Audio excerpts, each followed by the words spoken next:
Hello friends, कैसे हो आप लोग। मैं नीलेश एंड स्वागत है आपका super fast classes YouTube channel में। तो गाइज इस वीडियो में मैंने क्लास 10th वालों के लिए एक काफ़ी मोस्ट इम्पॉर्टेंट क्वेश्चन आप लोगों के वृत्त लेसन से लेकर आया हूं। आप लोग देख सकते हो ये हर बार आप लोग के बोर्ड एग्जाम में पूछता है। आप लोग देख सकते हो, सिद्ध कीजिए कि किसी वृत्त के केंद्र से जीवा पर डाला गया लंब जीवा को समद्विभाजित करता है। यह आपको सिद्ध करना है। तो देखिए सबसे पहले क्वेश्चन क्या कर रहा है मैं आपको बता दूं, उसके बाद इसका सॉल्यूशन बताता हूं। देखिए ये क्वेश्चन है और इसी प्रकार का एक और है, ठीक है। इन दोनों में से मतलब बारी बारी से हर साल दोनों को पूछता है। तो आइए मैं ये क्वेश्चन क्या कर रहा है इसको पहले मैं आपको समझा देता हूँ, ठीक है। तो देखिए यहाँ पे हम लोग का ये क्वेश्चन कर रहा है, आप लोग देख सकते हो। यहाँ पे मैं आपको समझा दे रहा हूँ एक दूसरे पेज पे। तो देखिए यहाँ पे हम लोग कह रहा है कि सिद्ध कीजिए कि किसी वृत्त के केंद्र से, यानी कि हम लोग का दिया है क्या, एक वृत्त दिया है, ठीक है। सिद्ध कीजिए किसी वृत्त के केंद्र से, मान लीजिए हम लोग का एक वृत्त है, ठीक है। दिखा दे रहा हूँ, मान लीजिए ये हम लोग का वृत्त है, तो वृत्त का केंद्र O है। तो वही बोल रहा है ना कि सिद्ध कीजिए कि किसी वृत्त के केंद्र से जीवा पर डाला गया लंब, यानी जीवा हम लोग की क्या होती है कि ये नीचे होती है, ये ही ना हम लोग की जीवा होती है। तो ये जो जीवा है इस पर वृत्त के केंद्र से ये जो डाला गया लंब है, ठीक है, ये जो जीवा इसको दो भागों में विभाजित करती है। दो भागों में विभाजित करने का मतलब कि यहाँ से यहाँ तक की जो लंबाई होगी और यहाँ से यहाँ तक, यानी यहाँ से यहाँ तक 1 मीटर होगी, तो यहाँ से यहाँ तक भी 1 मीटर होगी। आप लोग समझ रहे हो, दो भागों में मतलब आधा आधा। तो यही हमें क्या करना है कि सिद्ध करना है। तो आइए मैं आपको सिद्ध कर कर इसे दिखाता हूं।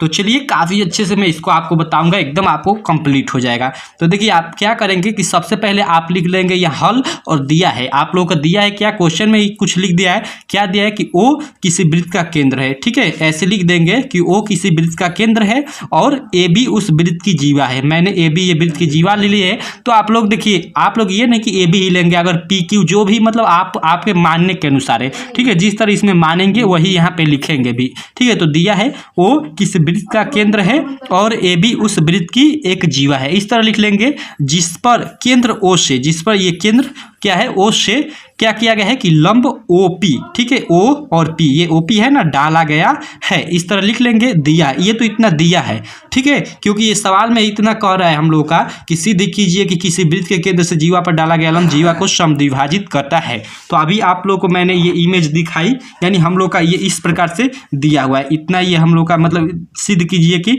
किसी वृत्त के केंद्र से जीवा पर डाला गया लंब जीवा को समद्विभाजित करता है। इतना तो दिया है, तो हम लोग इतना जो दिया है इसको हमने मेंशन कर लिया, ठीक है। उसके बाद हमें सिद्ध क्या करना है, सवाल में ही बोल रहा है कि लंब OP जीवा AB को समद्विभाजित करता है। मतलब सिद्ध करना यही कि जो इस पे डाला गया लंब है इस AB को क्या करते हैं, समद्विभाजित करता है, मतलब दो भागों में बांटता है। तो सिद्ध कीजिए, सिद्ध करना है, इसमें लिख लेंगे कि लंब OP जीवा AB को समद्विभाजित करता है, इसे हम लिख लेंगे। तो उसके बाद जो हम लोग की ये वृत्त है उसकी रचना इस प्रकार हो जाएगी, ठीक है। ये AB हमने माना, ठीक है, ये केंद्र को O माना है और ये क्या माना है, P माना है, तो ये P हो जाएगा, ठीक। और हम लोग की ये बचेगी ये दो। तो देखिए यहाँ पे हम रचना एक कर देंगे। रचना में क्या करेंगे, ऐसे आप लोग को लिखना पड़ेगा, ठीक है। रचना में करेंगे कि त्रिज्याएं OA तथा OB को मिलाया, ठीक है। ये आप लोग अपने तरफ से रचना कर देंगे, जैसे क्वेश्चन के अनुसार तो ये आपका चित्र बन रहा है, लेकिन इसमें एक रचना कर देंगे क्या कि त्रिज्याएं OA तथा OB को मिलाया। तो इसको आप इस तरह डाट कर देंगे, मिलाने को इस तरह डाट किया जाता है, ठीक है। जैसे मैंने इस पर देखिए यहाँ पे किया हुआ है, देखिए यहाँ पे लाल पेन से इस तरह डाट किया है। तो इसे आप इस तरह डाट ही रखेंगे, पूरा इस तरह नहीं खींचेंगे। इस तरह खींचने का मतलब कि ये पहले से दिया है, नहीं इस तरह डाट कर देंगे तो इसका एग्जामिनर इसका मतलब समझ जाएगा कि डाट किया हुआ यानी ये रचना की हुई है, ठीक है। तो आप इस तरह रचना कर देंगे, तो रचना हो गई। उसके बाद देखिए काफ़ी आसान है, इतना कर लेंगे। उसके बाद देखिए क्या आप लिखेंगे कि चूंकि, ठीक है, क्या लिखेंगे, चूंकि त्रिभुज APO, ठीक है, क्या है, त्रिभुज APO तथा BPO में, यानी इसी त्रिभुज में मैं बता दूं कि APO और BPO इसी में लेंगे। और ये दोनों दो त्रिभुज है ना, तो दोनों हम त्रिभुजों को सर्वांगसम सिद्ध करेंगे। अगर सर्वांगसम सिद्ध कर देते हैं तो ये हम लोग की जो भुजाएं हैं ये मतलब आपस में ये जो AP और BP है बराबर हो जाएंगी। तो आइए ये जो APO है और BPO है, दो त्रिभुज है ना इसमें, तो दोनों को हम सर्वांगसम सिद्ध करते हैं। तो कैसे सर्वांगसम सिद्ध करेंगे आइए मैं आपको बताता हूँ। तो देखिए हमने ले लिया कि त्रिभुज APO तथा BPO में, यानी हम लोग का जो त्रिभुज है यहाँ आप लोग देख सकते हो APO और BPO में क्या क्या है। तो आप लोग देखिए फर्स्ट क्या है भाई, फर्स्ट हमने लिखा है OA बराबर OB, यानी OA बराबर OB। OA बराबर OB लिखने का मतलब कि यहाँ पे कोष्टक में मैंने लिख दिया कि वृत्त की त्रिज्या है, यानी जो OA है वो बराबर है किसके, OB के, और कोष्टक में मैंने मेंशन कर दिया कि वृत्त की त्रिज्या है। यानी यहाँ पे आप लोग देख सकते हो OA बराबर OB मैंने लिखने का मतलब कि यहाँ देख सकते हो OA और बराबर OB, यानी OA और OB आपस में बराबर है। और बराबर कैसे हैं, तो देखिए OA भी वृत्त की त्रिज्या है और OB भी क्या है, वृत्त की त्रिज्या है। तो आप कहीं भी वृत्त की त्रिज्या खींच ले, हर जगह वृत्त की त्रिज्या समान ही रहेगी। अगर एक वृत्त पे आप 100 ठे भी त्रिज्याएं खींच लेते हैं तो 100 का मान बराबर ही होगा। तो उसी तरह ये दोनों त्रिज्याएं हैं तो दोनों आपस में बराबर हैं। तो यहाँ उसीलिए मैंने मेंशन किया है कि OA बराबर OB है। तो कैसे है, यहाँ पे मैंने क्वेश्चन में लिख भी दिया है कि वृत्त की त्रिज्या, यानी दोनों वृत्त की त्रिज्या हैं, तो दोनों वृत्त की त्रिज्या हैं तो आपस में बराबर ही होंगी, ये एग्जामिनर समझ जाएगा। उसके बाद देखिए OP बराबर क्या लिखा है, OP, यानी OP बराबर OP, इसका मतलब उभयनिष्ठ मैंने लिखा है। तो देखिए चित्र के माध्यम से मैं समझाता हूँ। यहाँ आप देखिए OP बराबर OP, यानी OP ये दोनों में है। देखिए अगर इस त्रिभुज में देखेंगे BPO में, अगर देखेंगे तो BPO में ये भुजा है, और अगर इस त्रिभुज में देखते हैं तो APO, इस त्रिभुज में ये भुजा है, यानी ये जो हम लोग की भुजा है ये दोनों त्रिभुजों के लिए है, यानी एक ही भुजा दोनों त्रिभुजों के लिए, यानी कामन है, यानी जिसकी इस त्रिभुज में जितनी इसकी लंबाई होगी इस त्रिभुज में भी उतनी लंबाई होगी, तो कामन है, यानी उभयनिष्ठ है, यानी ये भी क्या है, बराबर है दोनों त्रिभुजों में। तो क्या हो गया कि OP बराबर OP, ये हम लोग की उभयनिष्ठ इस तरह लिख देंगे, ठीक है, यानी कामन है, यानी दोनों में है तो बराबर होगी ही होगी।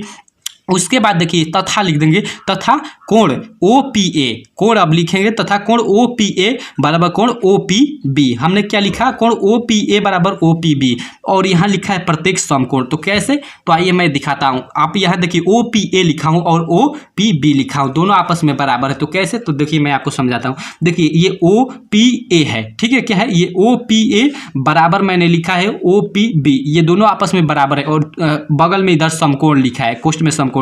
तो कैसे, तो देखिए इधर ये भी जो अंश ये कोण होगा, यानी ये जो हम लोग का P वाला कोण होगा ये 90 अंश का होगा, और ये भी अगर इधर से ले तो इस पे ये कितना होगा, 90 अंश। कैसे 90 अंश होगा, तो आप जानते हैं कि किसी अगर कोई भी ये रेखा है, ठीक है, अगर इस पे हम लंब डालते हैं तो जो ये कोण हम लोग का बनता है वो 90 अंश का होता है। इधर भी 90 अंश का होगा और इधर भी 90 अंश का। तो वही ये जो रेखा है इस पे ये लंब डाला गया है तो इधर वाला भी कोण 90 अंश का होगा और इधर भी वाला कोण 90 अंश का होगा। तो वही हम लोग का जो होगा APO, यानी जो इसका कोण होगा, ये वाला कोण होगा 90 अंश का होगा, और OPB यानी इधर वाला जो कोण होगा वो भी 90 अंश का होगा, यानी दोनों कोण आपस में बराबर होंगे। तो इसलिए मैंने यहाँ क्या लिखा है, कोण OPA बराबर कोण OPB, और यहाँ पे लिख दिया है प्रत्येक समकोण, यानी प्रत्येक समकोण लिखने का मतलब कि प्रत्येक कितना है, 90 अंश का है, ठीक है। उसके बाद देखिए हम क्या करेंगे कि उसके बाद हम लिख देंगे, मैं अभी इधर आपको दिखाता हूँ।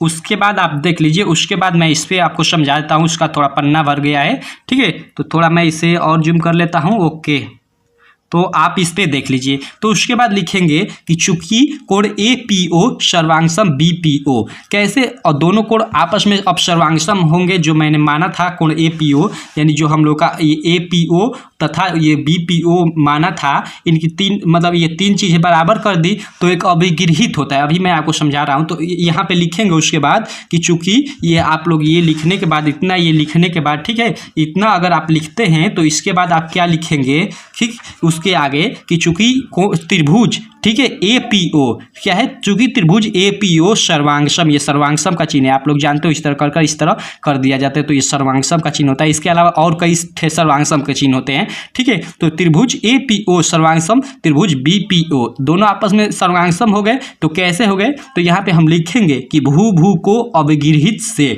ठीक है। इसके अलावा आप लोगों ने कुछ और भी अगर आप लोगों ने देखा होगा, जैसे कर्ण भुजा अवगृहित से, तो वही है सेम टू सेम, ये सर्वांगसम के 4-5 नियम होते हैं। तो ये भू यानी भुजा कोण अवगृहित से ये क्या हो गया कि सर्वांगसम हो गया ये दोनों त्रिभुज। तो इस तरह आप कोष्ठ में लिख देंगे। उसके बाद लिखेंगे तब, आगे लिखेंगे तब AP बराबर BP। अब AP बराबर BP कैसे, तो यहाँ आप देख लीजिए, ये दोनों सर्वांगसम हो गए। नीचे मैं और थोड़ा कर देता हूँ, ठीक है। देखिए यहाँ जब ये क्या हो गया, हम लोगों ने सिद्ध कर दिया कि ये दोनों जो त्रिभुज है सर्वांगसम है। तो नीचे लिख दिया है कि ठीक है तब क्या होगा कि AP बराबर ये BP होगा, यानी AP की जितनी लंबाई होगी यहाँ से यहाँ तक भी उतनी लंबाई होगी। यानी यहाँ से अगर यहाँ तक 1 मीटर है तो यहाँ से यहाँ तक भी 1 मीटर होगी।